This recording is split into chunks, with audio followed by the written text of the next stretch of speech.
Ants. Ants. Ant-Man! And the Wasp.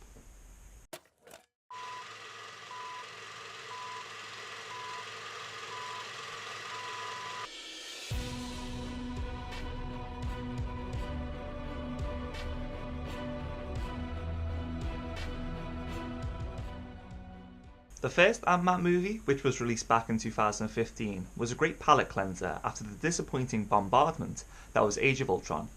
And in many ways, Ant-Man and the Wasp is being positioned as the same sort of pleasant, easygoing tonic to sip down after the drama and tragedy of Infinity War. But while the original adventure of an unassuming crook, Scott Lang, played by the effortlessly charming Paul Rudd, was a breath of fresh air and instantly became one of my favourite MCU movies, as it was starkly different with regards to humour and tone, and played with the visual dynamics that we've grown accustomed to in the MCU, the sequel sadly falls into the bottom half of the MCU canon, as opposed to being a must-see, groundbreaking superhero outing. The funny thing is that though Ant-Man and the Wasp is an underwhelming MCU movie at times, it is still a very well crafted and enjoyable summer blockbuster.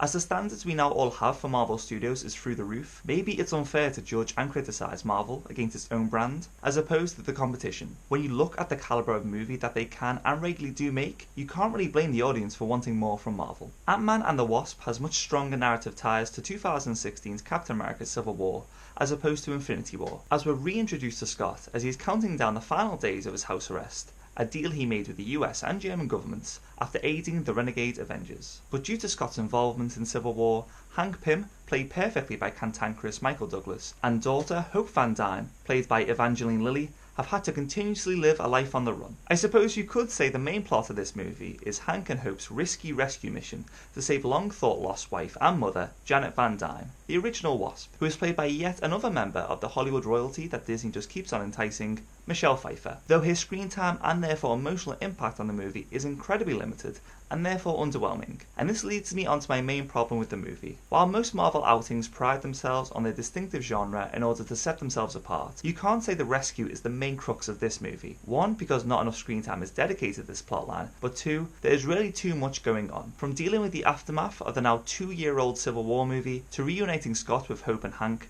while balancing trying to be a good father and a startup security company with Michael Peña's Luis, to Hope now suddenly being the Wasp without any proper build-up or introduction, to the convoluted backstory of the villain Ghost and Bill Foster, to the unnecessary roadblock that is Walter Coggin's wasted performance as slimy Sonny Birch, to the obligatory male topless scene. Sexist much? Because of this onslaught of subplots, ultimately the far more visually exciting rescue mission, in which all the emotional build-up is tied to, doesn't become the showpiece aspect of the movie it needed to be, as the movie doesn't seem to have a main focus, meaning nothing gets the time or attention it needs to have an impact. And it doesn't feel like anything new has been attempted or introduced, which is unusual for Marvel. The almost hypnotic connection that the movie forces between Scott Lang and Janet Van Dyne just did not work for me. And this movie also begs the question of, Hank, did you really wait 30 years to try and save your wife? 30 years? Really? It also feels like because of the insane budget Avengers Infinity War no doubt had, the scale and spectacle of this movie suffers, as it's surprisingly light on action and set pieces, with most being forced into the final third of the movie. The playful and fun use of scale and size in the elaborate fight scenes and set pieces means that Ant-Man and the Wasp can still stand on their own 2 feet, not only as characters but as a worthwhile franchise for Marvel to continue with. Though at times not as groundbreaking as the first movie with regards to the shrinking and expanding of household objects into deadly weapons, as well as the Phantom Realm looking like unused footage from Doctor Strange, Peyton Reed has proven himself as a director that can direct unique action scenes with visual flair aplenty, especially in the scenes where the prototype Ant-Man suit doesn't work properly, leaving Rudd in some comical scenarios. But on the whole, the altering of size is very elaborately done and always manages to either amaze or make you laugh. However, this is definitely a movie that leaves you wanting more, mainly because the satisfaction level walking out of the cinema wasn't as high as usual for a Marvel blockbuster. But with relationships realigned and new characters introduced, both major and minor,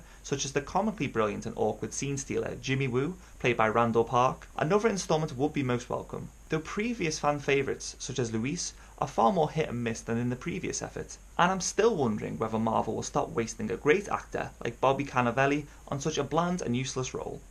Considering this movie's title puts emphasis on the idea of it being a team-up duo movie, like The Rescue Mission, the idea of Ant-Man and the Wasp teaming up for the first time as Scott and Hope is not played to its full potential. And though Rudd and Lily do share chemistry both as heroes and romantically, This is yet another important arc which is overshadowed by the juggling act that this movie has forced upon itself. What is most disappointing regarding Marvel's treatment of the Wasp character is that though Marvel is highlighting that 2019's Captain Marvel will be their first female-led movie, the importance of Wasp sharing the limelight with Ant-Man, and the long road Wasp has had finally coming to the big screen, didn't feel like a grand homecoming celebration of one of the comic's original Avengers, but rather just another character shoehorned into the plot. The fact Wasp comes across as far more adept and badass than Scott fighting-wise, and it being her mother that she's trying to save, feels like Marvel overlooked the importance of a character that was staring at them right in the face. Hope being a suitable love interest for Scott also feels tacked on, unnecessary and underdeveloped. I feel like this sequel, like many middle parts of a trilogy, has been sacrificed for a potential blowout third installment, and because of that, a lot of the plot is about introducing or reintroducing certain characters so they can perhaps play a bigger part further down the line. In terms of Marvel making great strides to rid themselves of the franchise that can't get the villain right, with the likes of Killmonger, Hela, Vulture, and of course Thanos proving that a Marvel villain can work, Ghost, though sympathetically played by Hannah John Kamen, who's having quite the 2018, is too underwhelming as she comes across as villain stereotype number 3. And considering her ability to move through solid objects, they dropped the ball with regards to a potentially visually dynamic villain. But at least for once we got a villain whose move and power set wasn't a direct mirror of what the heroes can do. Now that I've had my fanboy rant, I'll finish off the review by saying that I did enjoy this movie. It had all the hallmarks of a Marvel movie that we've came to know and love, but with the welcome added touches and inspirations of Honey, I Shrunk the Kids and Fantastic Voyage. The plot, though convoluted, is nowhere near as generic as the firsts, though it remains light-hearted and though perhaps falling into becoming the cutesy kiddie movie the MCU at times, that just means the MCU is now even more diverse than ever. When the humour works, it works, and Paul Rudd still remains outside of the box but inspired casting by Marvel for a lead superhero movie role. The mid-credit scene leaves our heroes in an interesting pickle that will no doubt play a part in next year's Avengers movie, though I am just as curious to see what happens with the Pym Van Dyne family dynamic in future installments. I therefore give Ant-Man and the Wasp 3.5 out of 5 rookie reels. Well, that was our review. Feel free to tell us what you thought in the comments below, as well as to make sure to like, share and subscribe to our channel to find out about our other great content, where we look at some of 2018's biggest hits and misses, as well as some of the best cinematic offerings of all time that you'd just be stupid to miss. Bye now. The Human Torch was denied back. Is Hank and Hope's risky rescue mission to save... to this movie is Hank and Pym's. Sounds like a nice drink. Hank and Pym's, yes, yeah. Especially Sean Connery likes Marvel. Family dynamic. Well, that was our opinion. Was it? Liked what you saw and have an interest for travel and adventure? Check out our other YouTube channel, Roamin Rookies, as we travel across 14 countries in an 11-month whirlwind of fun and excitement. Just click here or the link in the description below. Thanks for watching.